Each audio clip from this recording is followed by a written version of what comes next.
Sa gitna ng lungsod, may isang mamahaling restaurant na kilala sa sosyal na itsura at mahal na pagkain. Kumikinang ang mga salamin, makinis ang sahig, at puro mayayaman ang pumapasok. Dito raw kumakain ng mga sikat, negosyante at mga taong sanay sa marangyang buhay. Sa harap ng restaurant, may isang batang nakatayo. Payat, moreno, gusot ang damit at may hawak lang na maliit na supot. Isa siyang batang eita. Tahimik lang, nakayuko at talatang kinakabahan. Ang pangalan niya ay Marco. Dahan-dahang pumasok si Marco sa loob ng restaurant. Agad na napatingin sa kanya ang mga tao. May mga kumunot ang noo. May pabulong na nagtatanong. At may ilang napangisi pa. Hindi pa man siya nakakaupo, may isang malaking lalaking lumapit sa kanya.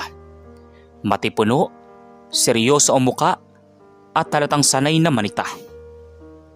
Hoy, ikaw! Anong ginagawa mo rito?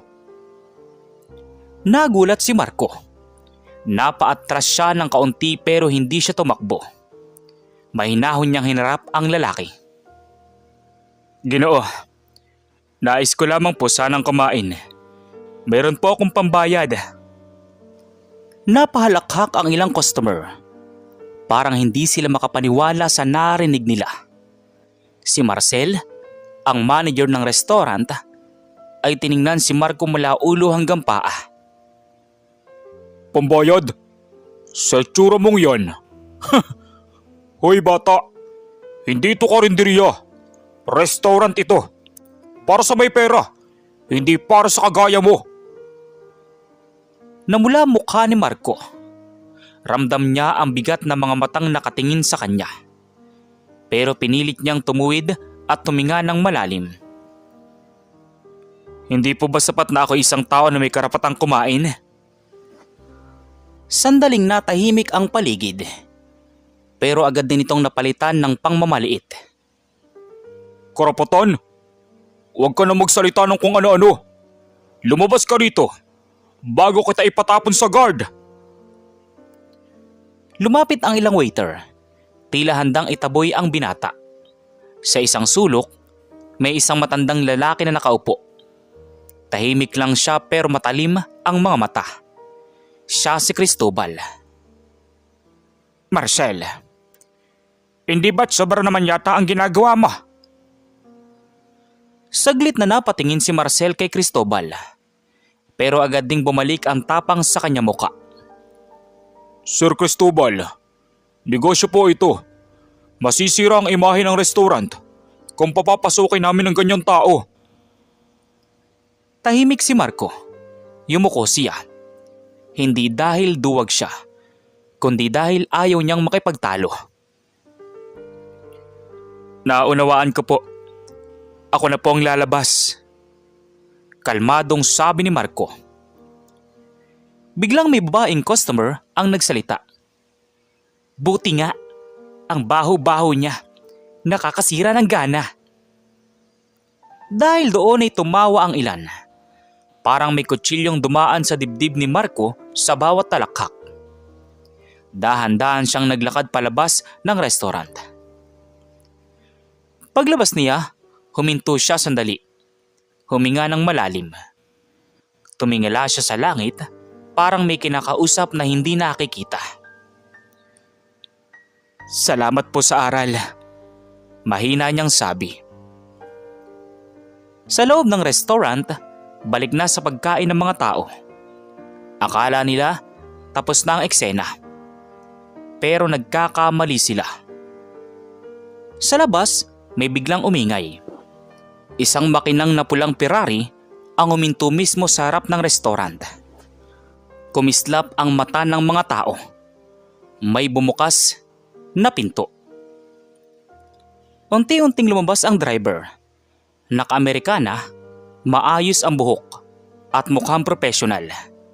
Lumapit siya kay Marco at bagyang yumuko. Ginoong Marco, handa na po ang sasakyan. Namutla ang mga taong nakasilip sa loob ng restaurant. Nabitiwan ng isang waiter ang hawak niyang tray. Si Marcel, napahawak sa mesa. Ano to? Nanginginig na sabi ni Marcel.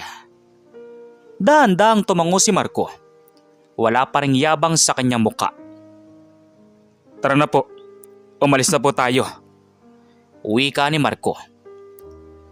Bago siya tuluyang sumakay, lumingon si Marco sa restaurant. Tumingin siya sa loob. Sa mga taong kanina lang ay tumatawa. Hindi kayamanan ng sukatan ng tao. Ngunit tila iyon ang inyong pinili. Malinaw na sabi ni Marco bago tuluyan siyang umalis. Sumakay siya sa Ferrari. Umandar ang sasakyan at mabilis na nawala sa paningin ng lahat. Sa loob ng restaurant, walang makapagsalita. Si Cristobal ay dahan-dahang ngumiti. Parang may alam siyang hindi alam ng iba. Marcel, parang nagkamali ka ng pinalayas mo. Dahil doon ay pinawisan si Marcel. Hindi niya alam kung bakit. Pero may masamang pakiramdam ang bumalot sa kanya. At doon nagsisimula ang katotohanan na ang batang Aita na kanilang hinamak ay hindi pala basta-basta. Mabilis na umandar ang pulang Ferrari sa kabaan ng kalsada. Tahimik ang loob ng sasakyan. Si Marco ay nakaupo sa likod, nakatingin lang sa bintana. Wala sa mukha niya ang galit, kundi pagod na para bang sanay na siya sa ganitong pangyayari. Ginoong Marco, nais po ba ninyong dumiretso sa mansyon o magpahinga muna? Sa mansyon na. Marami pa akong kailangang asikasuhin. Tumango ang driver at mas binilisan pa ang takbo. Habang umaandar ang sasakyan, unti-unting bumalik sa alaala ni Marco ang kanyang nakaraan. Lumaki si Marco sa isang liblib na bundok. Isa siyang batang Aita. Walang sapatos, simpleng pagkain, at maliit lang na kubo ang tirahan. Pero kahit mahirap, puno ng pagmahal ang buhay niya noon. Kasama niya ang kanyang lolo Cristobal. Marco, tandaan mo ito. Hindi sa kulay ng balat na susukat ang halaga ng tao. Nasa asal at isip. Si Cristobal ay hindi karaniwang matanda. Tahimik lang siya. Pero kapag nagsalita, puno ng karunungan. Si Marco ang paborito niyang apo. Isang araw, nagkasakit si Cristobal. Bago siya dalhin sa ospital, may iniabot siyang maliit na susi kay Marco. Kapag dumating ang araw na maliitin ka ng mundo, gamitin mo ito. Pero wag mo munang ipakita kung sino ka. Hindi naintindihan ni Marco noon ang ibig sabihin ng susi. Pero matapos ang ilang taon, doon niya natuklasan ang katotohanan. Samantala, huminto ang Ferrari sa harap ng isang napakalaking bakuran. Mataas ang gate, tahimik ang paligid, at parang walang kahit sinong makakapasok ng basta-basta. Bumukas ang gate. Sa loob may mansyon. Malaki, elegante, at talatang pag-aari ng isang napakayamang tao. Pagbaba ni Marco, agad siyang sinalubong ng ilang tauhan. Maligayang pagbabalik po, Ginoong Marco. Magalang na sabi ng isang tauhan. Kamusta ang lahat? Nasa ayos po. Hinihintay po kayo ng mga abogado at negosyante. Pumasok si Marco sa mansyon. Sa loob, may mahabang mesa, mga dokumento, at mga taong nakabarong at Amerikana. Isa-isang tumayo ang mga ito nang makita siya. Dito nalalaman ang totoo. Si Marco ay nag-iisang tagapagmana ng isang multi-bilyong pisong negosyo na itinayo ng kanyang lolo na si Cristobal. Tahimik pero makapangyarihan. Ginoong Marco, Ayon sa records, kayo na po ang may buong kontrol sa mga ari-arian, sabi ng abogado. Maganda. Ngunit nais kong manatiling simple ang aking buhay. Sagot naman ni Marco. Tumango ang lahat. Sanay na sila sa ugali ni Marco. Walang yabang, walang arte. Samantala, sa restaurant, hindi pa rin nakamove on ang mga tao. Si Marcel ay pabalik-balik sa loob ng opisina niya. Pawis na pawis. Sino ba talaga ang batang yun? Kabadong tanong ni Marcel sa kanyang sarili. Lumapit si Cristobal, ang matandang customer kanina. Pero ngayon, hindi na siya mukhang ordinaryong matanda. Ang tanong, handa ka bang harapin ang katotohanan? Nagulat si Marcel. Anong ibig niyong sabihin? Ang pinalayas mo ay apo ko. Parang binuhusan ng malamig na tubig si Marcel. Apo ninyo? Umupo si Cristobal at dahan-dahang tumayo ang kanyang aura. Si Marco ang may-ari ng kalahati ng mga lupang kinatatayuan ng mga negosyo sa lungsod na ito. Kabilang ang restaurant mo. Nanlambot ang tuhod ni Marcel. Napahawak siya sa mesa. Hindi po ito totoo, sabi ni Marcel. Ngumiti si Cristobal. Hindi masaya, kundi may babala.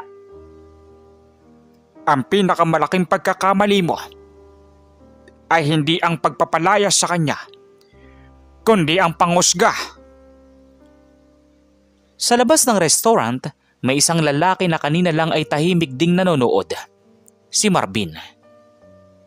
Sir, mukhang may darating na malaking problema. Napatingin si Marcel kay Marvin. Kita sa mata niya ang takot. Samantala, sa mansyon ni Marco. Huwag niyo munang gagalawin ang restaurant, utos niya. Ngunit, Ginoo, darating ang araw, sila mismo ang lalapit. At doon nagsimulang gumulong ang oras. 1 araw, 2 araw, hanggang sa dumating ang balitang yayanig sa lahat. Dahil ang batang Aita na kanilang hinamak ay babalik. Hindi para magiganti agad, kundi para ipakita kung sino talaga ang may kapangyarihan. Lumipas ang ilang araw mula nang umalis si Marco sa restaurant. Sa panlabas, tila normal lang ang lahat. Pero sa loob-loob ng restaurant, parang may nakataga na mabigat na bato sa dibdib ng bawat empleyado, lalo na kay Marcel.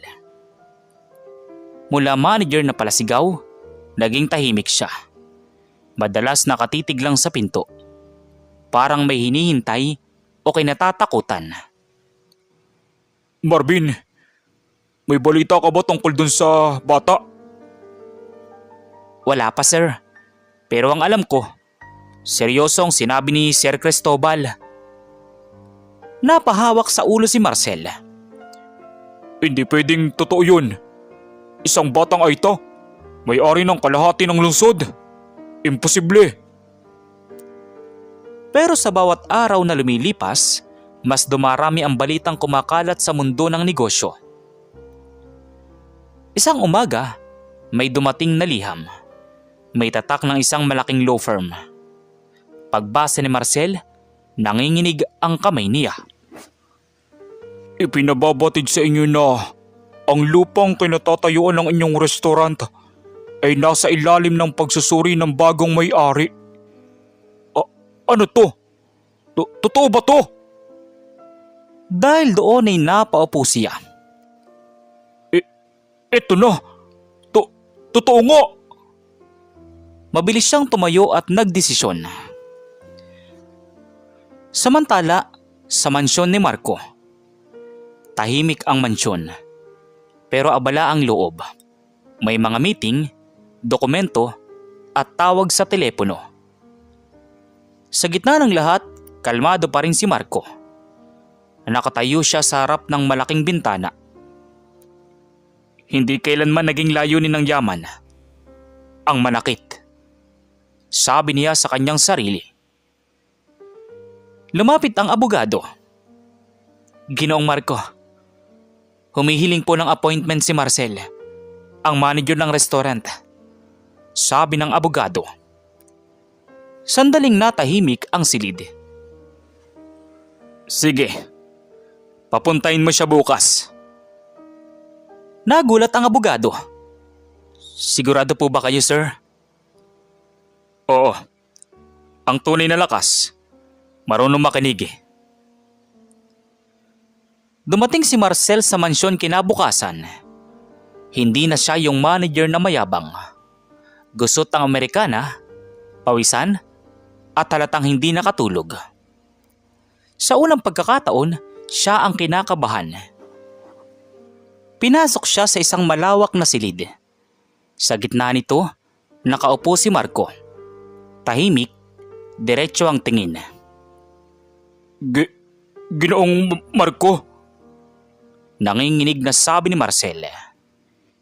Hindi agad nagsalita si Marco. Ilang segundo ng katahimikan. Bakit ka narito? Tanong ni Marco. Lumunok si Marcel at yumuko. Umingi po ako ng tawad. Namilog ang mata ng mga nakasaksi.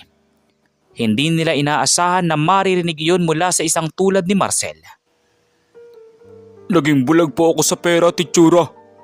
Hindi ko po kayo pinakitunguhan ng maayos bilang tao. Tahimik pa rin si Marco. Hindi ako ang unang hinusgahan mo. Napatigil si Marcel. Ngunit maaari akong huling magturo sa iyo. Napaluwa si Marcel. Ano man po ang desisyon ninyo, tatanggapin ko. Tumayo si Marco at daan-daan siyang lumapit kay Marcel. Ang restaurant mo ay mananatili sa isang kondisyon. Mabilis na nagtaas ang ulo ni Marcel. Ano po yun? Mula ngayon, walang taong itataboy dahil sa itsura o kulay ng balat. Paulit-ulit na tumango si Marcel. Opo, pangako po. Akala ni Marcel doon na magtatapos ang lahat. Pero mali siya. Sa labas ng mansyon, may mga reporter. May kumakalat ng balita. At ang balitang iyon, isang lihim na may-ari, isang batang aita, at isang restaurant na babagsak. Pagbalik ni Marcel sa restaurant, sinalubong siya ng balita. Sir, may darating pong mga inspektor, sabi ng isang empleyado. Nanlaki ang mata ni Marcel. Ano? Sinong nagutos? Samantala sa mansyon, tinitigan ni Marco ang isang dokumento. Hindi pa tapos. Hindi pa tapos ang pagsubok. Habang papalapit ang mga inspektor sa restaurant, may isang desisyon si Marco na yayanig sa buong lungsod. Isang desisyong hindi na kayang pigilan. Maagang maaga pa lang, nanginginig na ang hangin sa paligid ng restaurant. Hindi dahil sa lamig, kundi dahil sa kaba. Nakatayo si Marcel sa gitna ng dining area. Paulit-ulit na tinitingnan ang pinto. Pawis ang noo, nanlalamig ang kamay. Panginoon, sana bigyan pa kami ng isa pang pagkakataon. Pabulong na sabi ni Marcel. Biglang bumukas ang pinto. Pumasok ang mga inspektor. May dalang folder, seryosong mga muka, at diretso ang lakad. Kasunod nila ang mga media. May kamera, may mikropono. Magandang umaga. Kami po ay narito upang magsagawa ng formal na inspeksyon, sabi ng inspektor. Parang huminto ang mundo ni Marcel. Opo, ma'am. Opo sir, pasok po. Habang iniikot ng mga inspektor ang lugar, isa-isang nabubunyag ang mga paglabag. Kulang sa permit, maling kontrata sa lupa, at mas mabigat sa lahat, isang nakatagong kasunduan.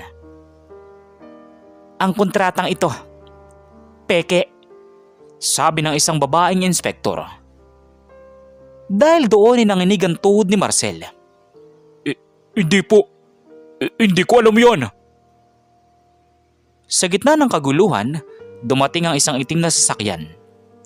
Tahimik itong huminto sa harap ng restaurant. Bumukas ang pinto. At lumitaw si Marco. Simple lang ang suot. Diretso ang lakad at kalmado ang muka. Pero sa bawat takbang niya, tila lalong bumibigat ang hangin. Napatingin ang lahat. Ang mga kameraman ay nagunahan. Ginoong Marco, totoo po bang kayo ang lihim na may-ari ng lupang kinatatayuan ng restaurant na ito? Mabilis na tanong ng isang reporter. Hindi agad sumagot si Marco. Tumingin muna siya kay Marcel. Isang tingin na hindi galit, kundi puno ng bigat. Ang lupang ito ay pagmamay-ari ng aming pamilya. Malinaw na sabi ni Marco. Parang sabay-sabay na huminga ang lahat. Ginoong Marco, sinabi niyo po. Sinabi ko makikinig ako. Hindi ko sinabing palalampasin ang kasalanan. Pagputol ni Marco. Tahimik ang lahat. Kahit ang mga inspektor ay napatigil. Inilabas ni Marco ang isang dokumento at iniabot sa head inspector. Ito ang tunay na kontrata. At ito, ang katotohanan. Binasa ng inspektor ang papel. Unti-unting nanglaki ang kanyang mga mata. Ayon dito, may karapatan kayong bawiin ang operasyon ng restaurant agad, sabi ng babaeng inspektor. Nag-ingay ang media. May napasigaw, may napabulong. Nanlambot si Marcel at tuluyang lumuhod. Maawa po kayo. Alam kong nagkamali ako.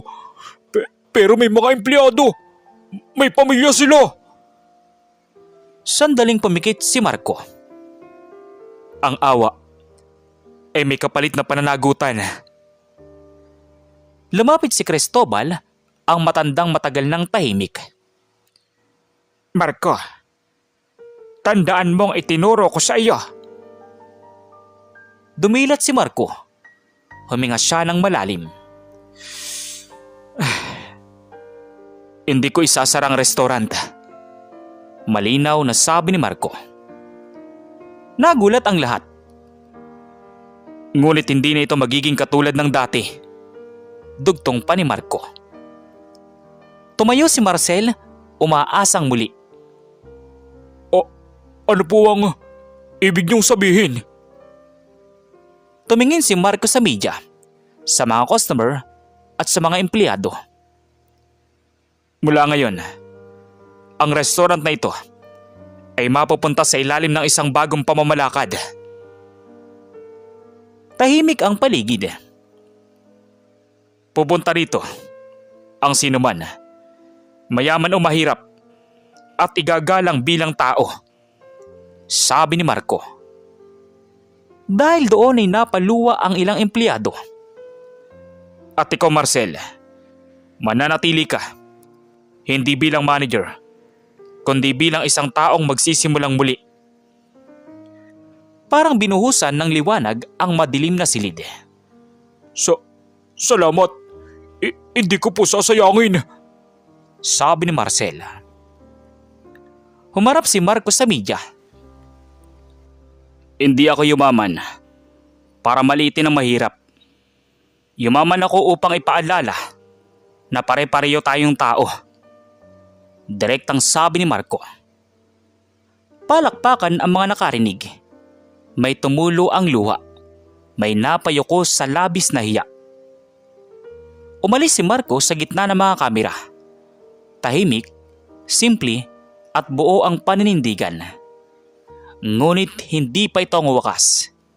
Dahil sa uli, malalaman ng aral ang pagbabago at ang huling mensahe ng batang Aita na minsang pinalayas pero kailanman hindi naging maliit. Samantala, lumipas ang ilang linggo matapos ang insidenteng yumanig sa buong lungsod. Ang dating restaurant na kinatatakutan ng mahihirap ay unti-unting nagbago ang mukha. Hindi na ito lugar ng mayayaman. Ito na ngayon ay lugar ng lahat. May mga construction na ginawa. Hindi para magyabang, kundi para maging mas bukas at mas maaliwalas. Tinanggal ang mga karatulang may dress code only. Pinalitan ito ng isang simpleng karatula. Maligayang pagdating, tao ka. Sapat na iyon. Nakalagay sa bagong karatula. Sa unang araw ng muling pagbubukas, mahaba ang pila. May mga karaniwang manggagawa, estudyante, matatanda, at pati mga batang minsang nataboy sa ibang lugar. Sa loob, may isang pamilyar na anyo, si Marcel. Hindi na siya naka-Amerikana. Naka-uniforme na parang karaniwang empleyado. Siya mismo ang nagsasali ng tubig at nag-aayos ng mesa. Ma'am, maupo po kayo rito. Anong may paglilingkod ko? Wala na ang yabang. Wala na ang sigaw. Ang natira na lang ay isang taong natutong yumuko. Sa isang sulok ng restaurant, tahimik na kumakain si Marco. Simpleng damit, walang bantay, walang kamera. Kasama niya si Cristobal, ang kanyang lolo.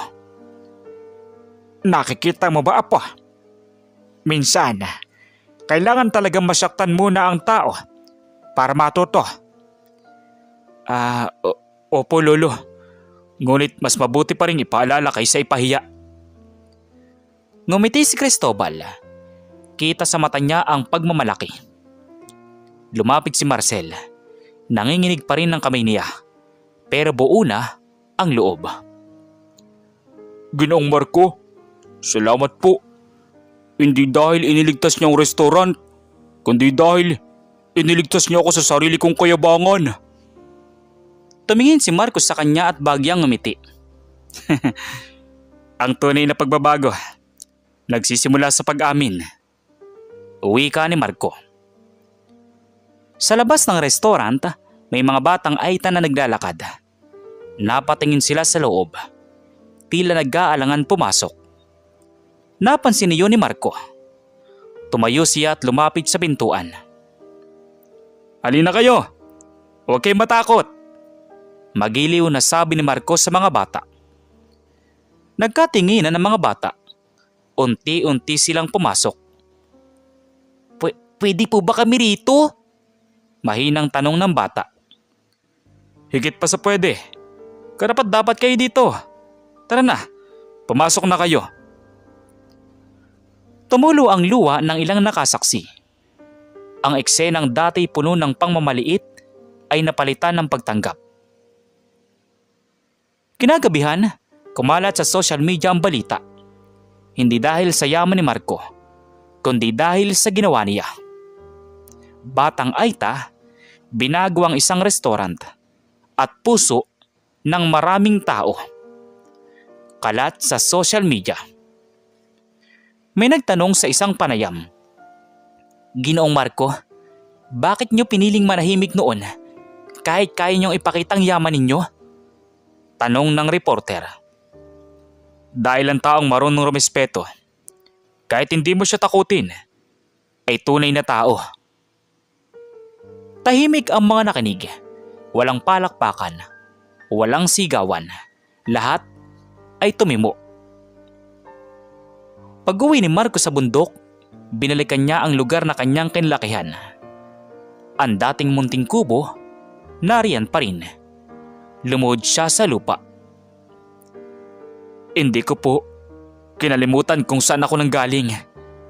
Bulong ni Marcos sa kanyang sarili habang nakaluhod. At doon natapos ang paglalakbay. Hindi sa Ferrari, hindi sa mansyon, kundi sa aral. Ang yaman ay maaaring mawala. Ang itsura ay maaaring husgahan.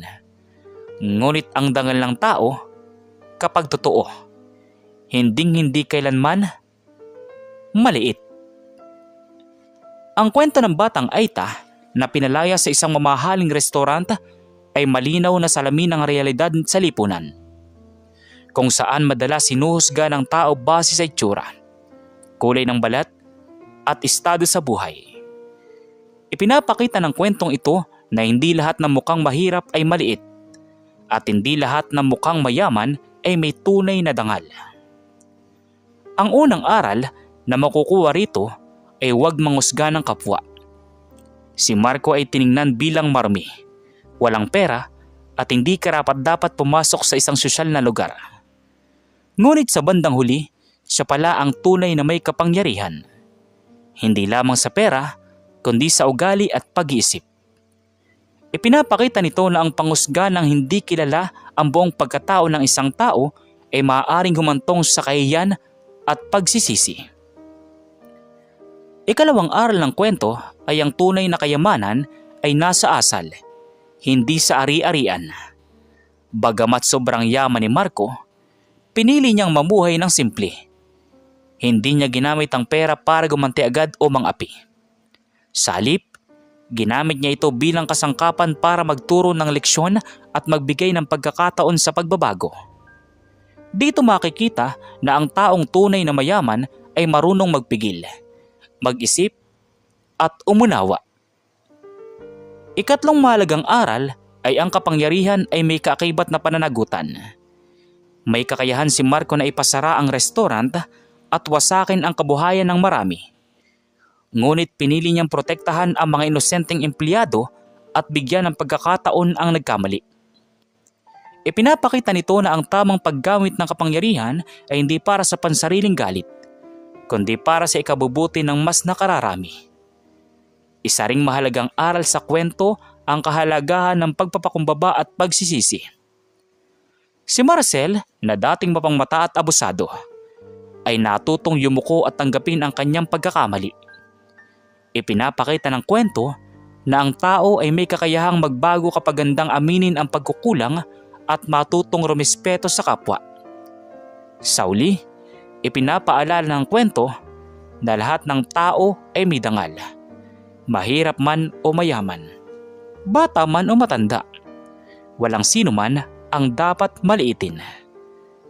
Ang respeto ay hindi dapat ibinibigay lamang sa may pera, kundi sa bawat taong marunong humarap bilang kapwa-tao. Ang kwentong ito ay paalala na sa mundong puno ng panghuhusga, piliin nating maging makatao. Dahil minsan, ang taong minamaliit natin ang siyang may pinakamalaking aral na maibigay sa bawat isa. Kayo, ano pong masasabi niyo sa kwento natin ngayong araw? At kung ano mga aral po ang mga natutunan ninyo? Maaari niyo po bang i-comment dun sa baba dun sa comment section para muli ko pong mabasa? So once again, inuulit ko pong muli. Ako po si Tamoxki TV. Kita-kita po tayong muli sa mga susunod pa nating maraming mga video. Thank you and God bless you all. Peace out.